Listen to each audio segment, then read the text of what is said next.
Como se livrar do sentimento crônico de culpa. Neste vídeo, vamos falar sobre o sentimento de culpa e como ele afeta a vida de uma pessoa, como se manifesta e como, afinal, se livrar desse sentimento, culpa. Antes de passarmos para a discussão deste vídeo, peço que você clique no botão, se inscreva e dê um like, para que o máximo de pessoas possível possa vê-lo. Então, o sentimento de culpa, frequentemente, ele está tão presente na vida de uma pessoa que pode impedir que ela viva uma vida feliz. De onde ele pode surgir? O sentimento de culpa pode realmente se formar desde a infância, quando a criança pequena depende completamente dos pais. E os pais para a criança são sua vida, ou seja, são seu sangue, sua alimentação, sua segurança e sua sobrevivência. Então, se os pais dão à criança a compreensão de que a vida é segura, então a criança desenvolve uma visão saudável do mundo. Mas se os pais se comportam de uma maneira que quebra a personalidade, ou seja, impondo, por exemplo, na infância, o sentimento de culpa,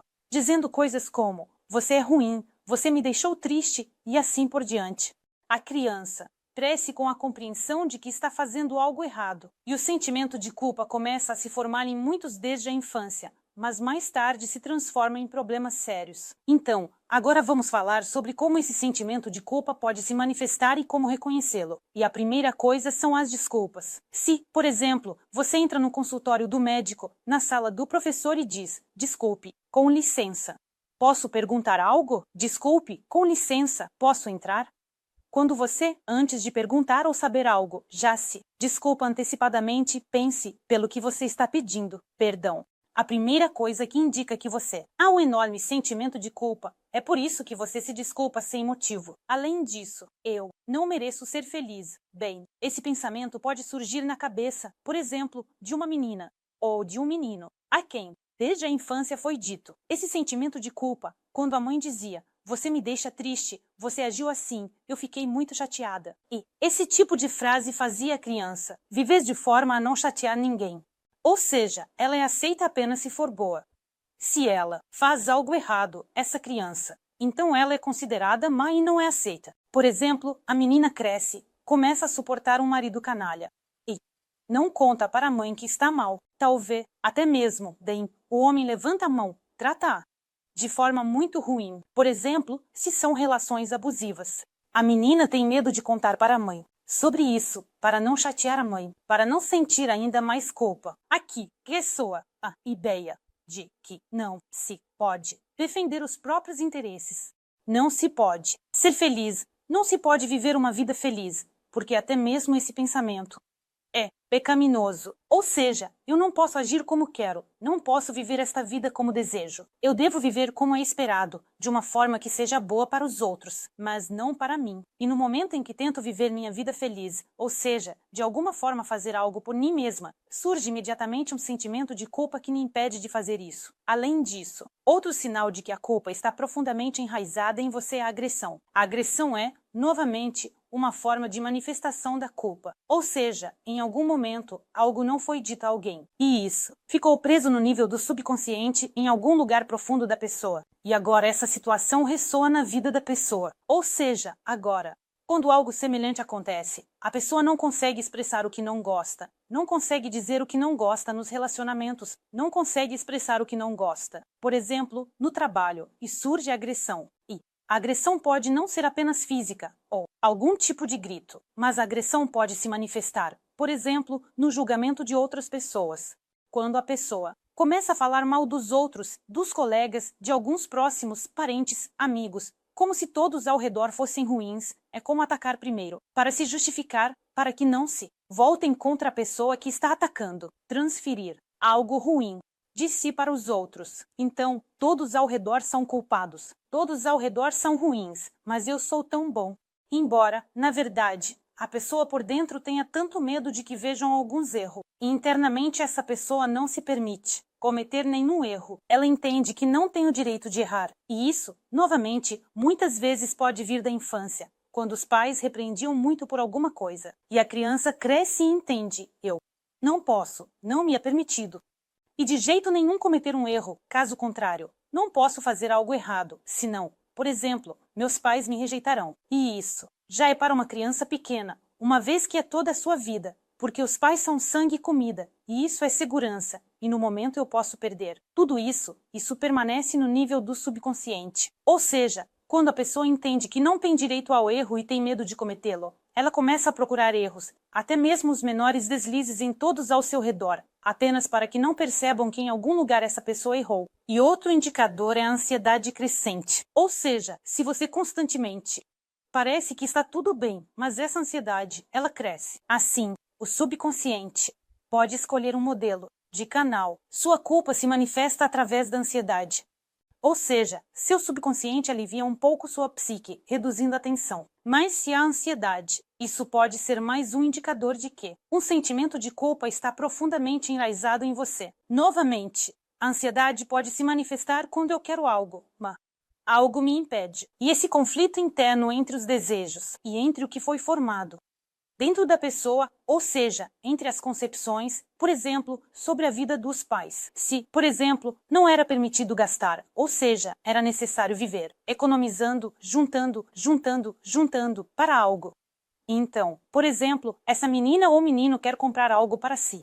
E aí surge essa tensão. Surge um sentimento de culpa que eu não posso comprar algo. Porque esse modelo vem da infância. E aqui surge o sentimento de culpa. Se eu compro algo que quero, me sinto culpado. Se não compro, a ansiedade aumenta. Assim, isso pode se manifestar. Então, agora vamos falar sobre como se livrar desse sentimento, culpa. E, primeiro, é necessário reconhecê-lo, não fugir dele. Para se livrar de algo, é preciso mergulhar nisso, imergir ao máximo para trabalhar isso. E no futuro esse sentimento não envenenará nem estragará sua vida. Então, mergulhamos.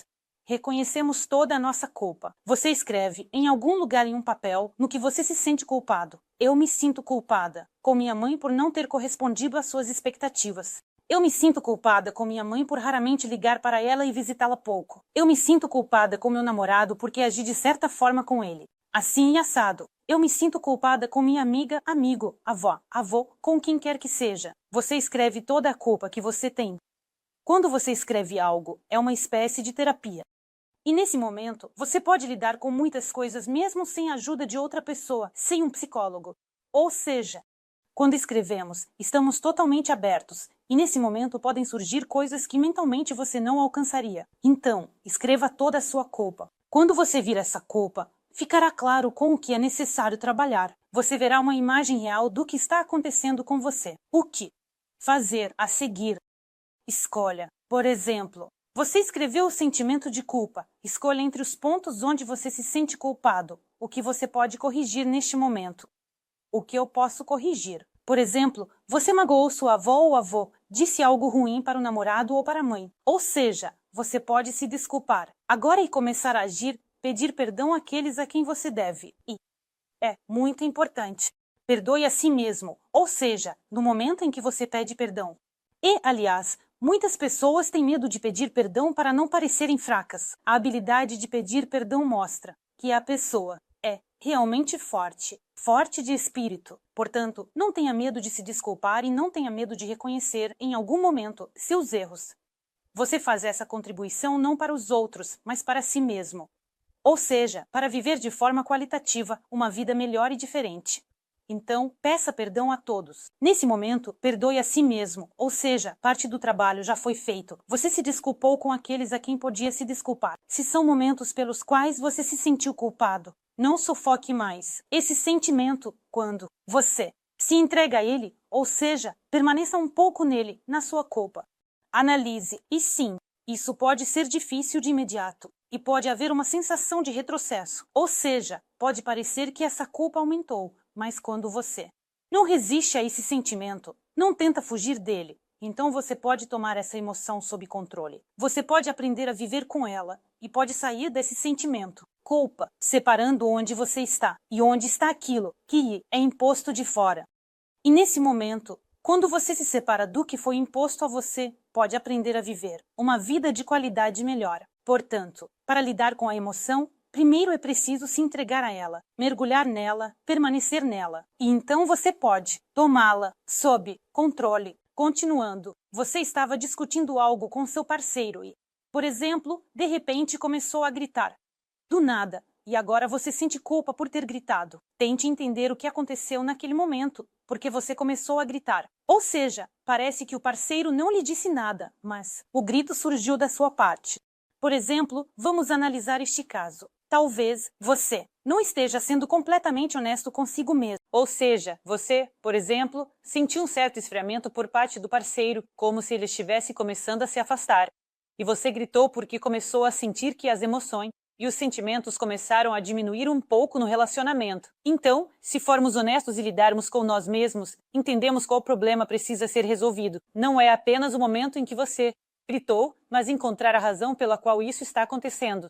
Então, se você entender o que está faltando agora, falta de atenção, falta de emoções, você sente o afastamento. E se nesse momento você, por exemplo, começar a conversar, construir um diálogo construtivo, estabelecendo corretamente as relações de causa e efeito, de onde surgiu o quê, então você terá menos problemas na vida e menos situações em que você está em um impasse, grita e o relacionamento, por exemplo, se deteriora ainda mais e você não entende como isso acontece, por isso constrói cadeias lógicas. Ou seja, eu estava gritando agora por quê? Porque estou magoada agora ou sinto algo há muito tempo, mas não me atrevo, por exemplo, a conversar e não admito para mim mesma que há algum problema. Então, se realmente lidarmos com os problemas, mergulharmos fundo, em vez de ver apenas a ponta do iceberg, muitos problemas poderão ser evitados, ou seja, não haverá aquele sentimento de culpa. Mas, por exemplo, as relações se tornarão mais harmoniosas, mais felizes. Além disso, é muito importante perdoar a si mesmo, reconhecer, por exemplo, que você fez tudo para corrigir uma determinada situação. Você pediu desculpas àqueles a quem precisava. Por exemplo, trabalhou em si mesmo para si mesmo, aceitou que não vai mais. Por exemplo, brigar por pequenas coisas, mas vai procurar a causa, de onde tudo vem. E nesse momento, aceite para si mesmo, que você viverá a vida de maneira diferente. Eu me perdoo, fiz tudo para corrigir o que aconteceu. E agora sua vida pode mudar qualitativamente. O que mais é muito importante fazer, comece a manter um diário de sentimentos. Então você começará a rastrear facilmente seu sentimento de culpa. Mais uma vez, escrever é terapia. Quais sentimentos você está experimentando agora? Comece um diário e comece a escrever. Agora estou com vergonha, estou sentindo culpa. Por qual motivo? Por qual motivo ele surgiu? E tente construir uma cadeia. Agora, eu quis fazer algo para mim e surgiu um sentimento de culpa. De onde vem esse sentimento de culpa? De onde surgiu? Porque ele se instalou na minha cabeça. Porque isso sempre foi, por exemplo, proibido para mim. Porque isso sempre foi proibido para mim. Eu quero, mas não posso. Quando você cede a esse sentimento, quando você descreve de onde ele veio, então você pode mantê-lo sob controle, entendendo de onde vem você. Começa a viver uma vida completamente diferente de qualidade. Isso é tudo para este vídeo. Eu fui sua anfitriã, Alisa Vardonskaya. Espero que curtam e se inscrevam. Escrevam comentários que querem discutir nos novos vídeos. Não se esqueçam de clicar no sininho. Até mais!